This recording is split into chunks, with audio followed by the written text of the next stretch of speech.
दोस्तों, कश्मीर और श्रीलंका जैसे कई इलाके हैं जिन पर हमेशा से ही दूसरे देशों की नजरें रही हैं और इन्हें दूसरों की कैद से बचाना बेहद मुश्किल रहा है।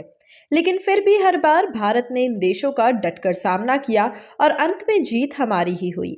लेकिन ऐसा अकेले करना भारत के लिए भी संभव नहीं था और कई बार इंडिया के रिसर्च एंड एनालिसिस विंग ने भारत की इस सब में मदद की है।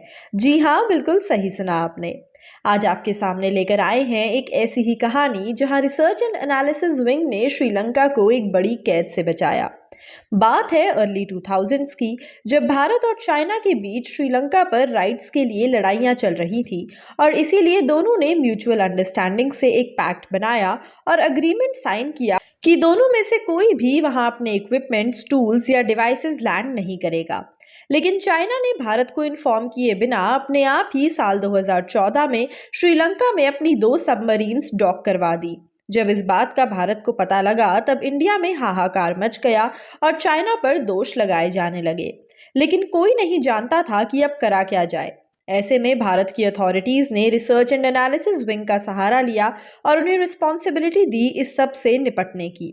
रिसर्च एंड एनालिसिस विंग ने अपनी एक शानदार टीम बनाई और करीब 2 हफ्ते में सभी टीम मेंबर्स को कड़ी ट्रेनिंग भी दी, जिसके बाद सभी श्रीलंका अपने हक की लड़ाई के लिए पहुंचे और चाइना को श्रीलंका पर कंट्रोल करने से रोका।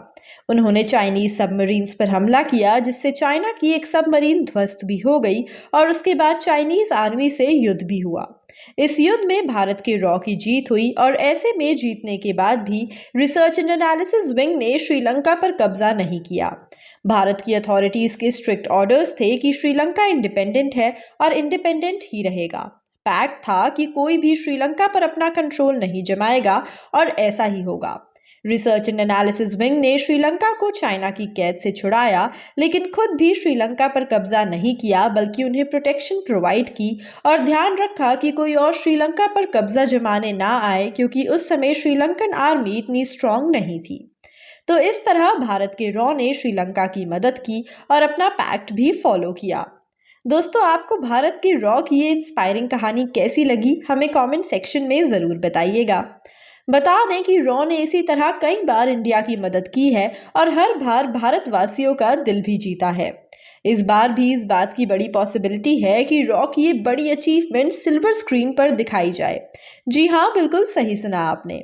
जल्द ही रिलीज होने वाली सलमान खान और कैटरीना कैफ की मूवी टाइगर पार्ट 3 इसी तरह रॉ और इंटेलिजेंस कंपनीज और एजेंट्स की कहानियों पर आधारित सीरीज है और इस बार ऐसा पॉसिबल है कि मूवी में रिसर्च एंड एनालिसिस विंग की ये कहानी दिखाई जाए। अगर ऐसा होता है तो आप टाइगर 3 देखने के लिए एक्साइटेड होंगे या नहीं, हमें कमेंट्स में ज़रूर बताइएगा। दोस्तों, आज के लिए इतना ही। इसी के साथ मैं मासूमी बॉलीग्राज स्टूडियो से आपसे विदा लेती हूँ और आपसे जल्द ही दोबारा मुलाकात होगी एक और नई और इंटरेस्टिंग वीडियो के साथ। तब तक के लिए अपना ख्याल रखिएगा। Bye bye and stay safe.